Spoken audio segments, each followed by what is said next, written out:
What's up, squad? It's Brandon from the band Two Son.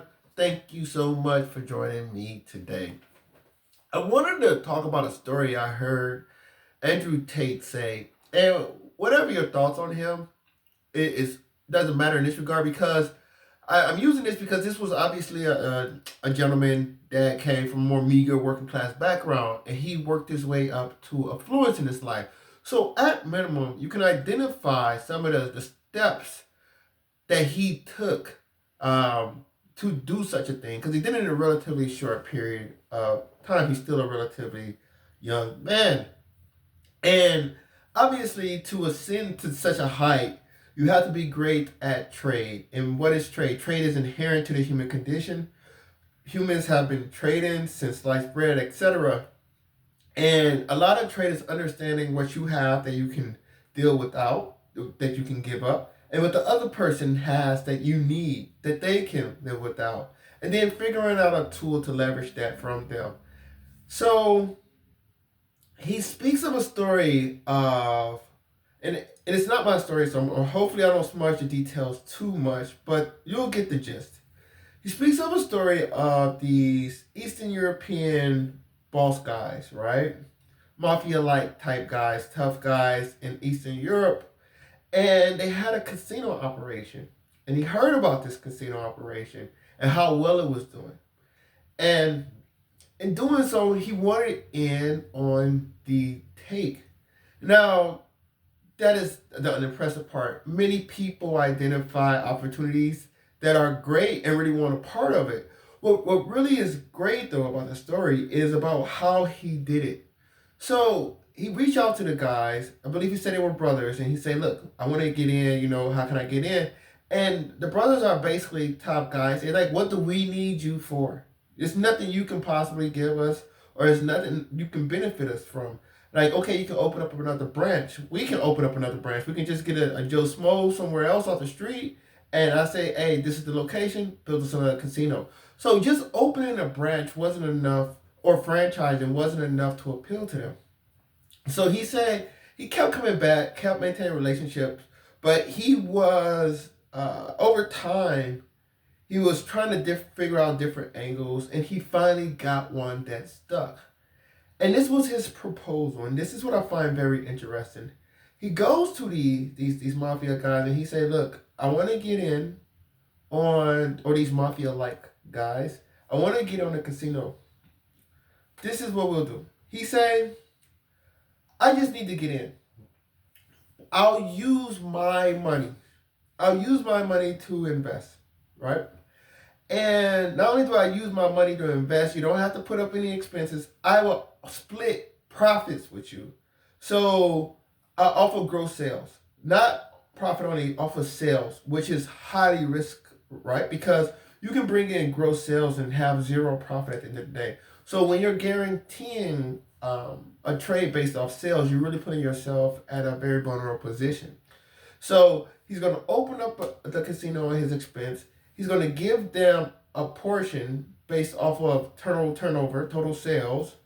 And then this is a kicker. He said he'll open up next to their biggest competitor. All three of those are very, very high risk. Just opening a casino in itself is high risk, let alone guaranteeing a portion of sales. And then lastly, opening up to their biggest competitors. Obviously, these competitors must have been a nuisance to them because these two brothers went for the deal, and this is how Andrew Tate said he got into the casino business, more or less. Reason why that story is very interesting to me is because who does that sound like to you? I tell you who it sounds like to me.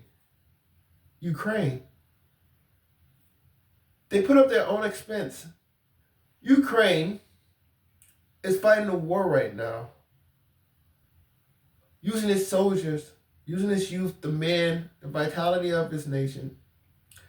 Right next door, and who are they fighting? America's biggest competitor, Russia. Using their economy. Do you think Ukraine is ever going to be debt-free from America? Do you think the West is not going to be involved in every portion of Ukraine going forward? This is a new Ukraine that we're seeing. A Ukraine that's going to be identified, its identity as opposed to the former Ukraine, which was seen as one or in conjunction with Russia. The new Ukraine is going to be a Ukraine that identifies itself in opposition to Russia, in contrast to Russia. There's a new, we called this when we were seeing videos when they started pulling down the Russian statues. This is not only about separating themselves from Russia politically, but separating themselves from Russia culturally.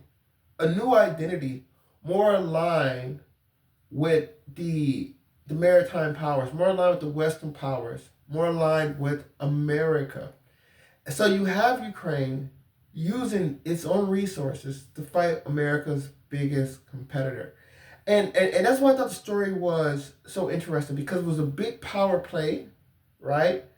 And Mr. Tate was able to get into a highly profitable casino business.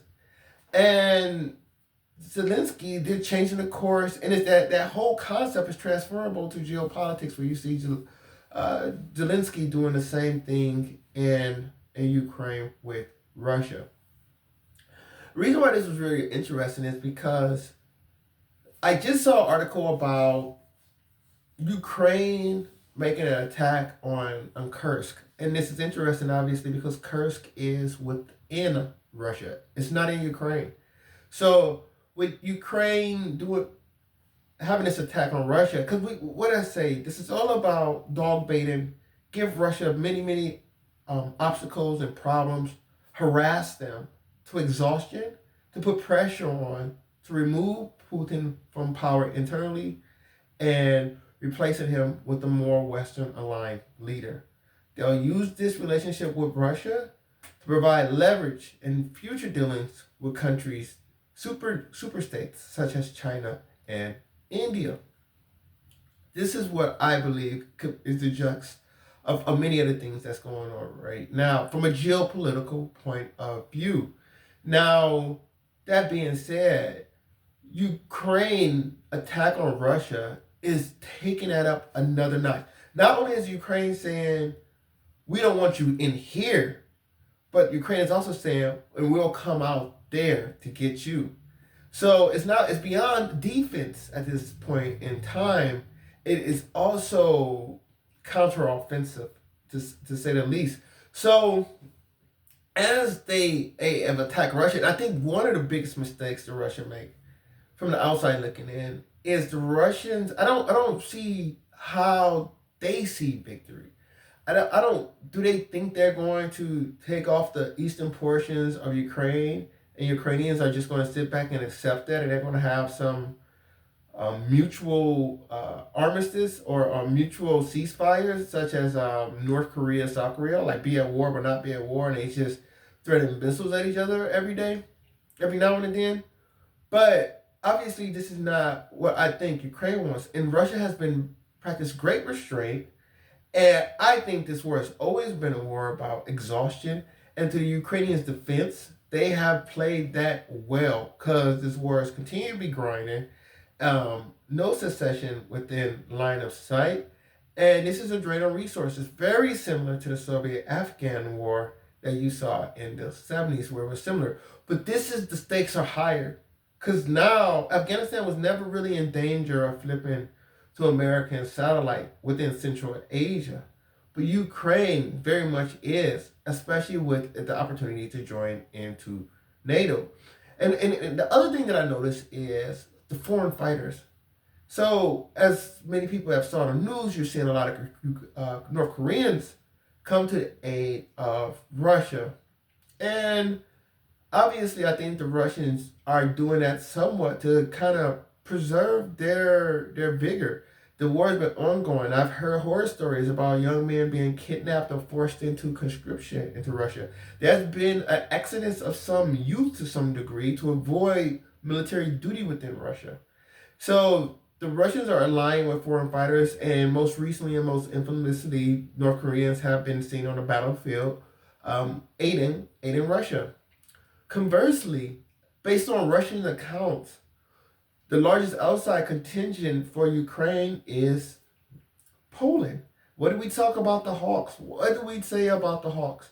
And this is big I want to say, I want to give a big pat on the back to George Friedman, and he was really ahead on this. And it's sometimes, as a geopolitician, we constantly looking at strategy, we're looking at the world, and he was really one of the first people that I heard talk about the development of a power of Poland. He talked about Turkey. We saw Turkey and how that was going to go. Demographics and geography was obvious.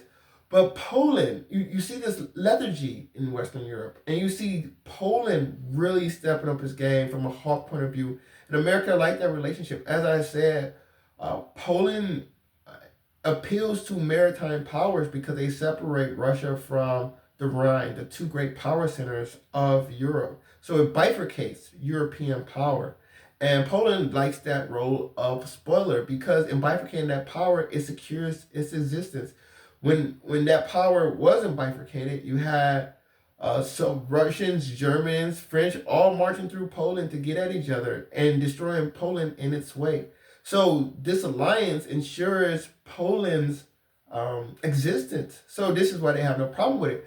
And you see now they're going to create another Poland because the largest foreign contingent based on Russian records is the Polish.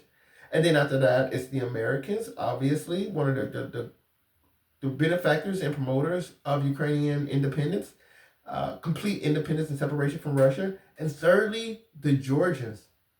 This is very interesting as well. Georgia, aspiring NATO member. Some would say in the past, the West have been trying to get in Georgia for a while. Going back as far as, I remember John McCain running for presidency.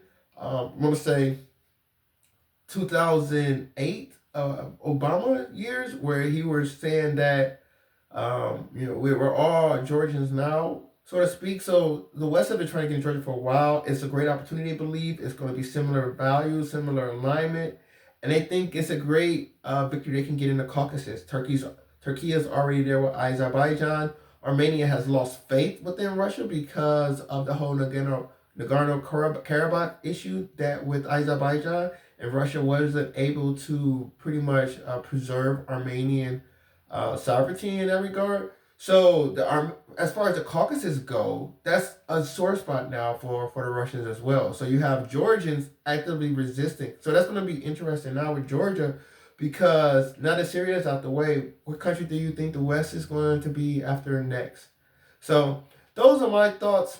I'd love to hear yours. Comment below. Like, share, subscribe if you enjoy the content. Until next time, take care. Bantu up.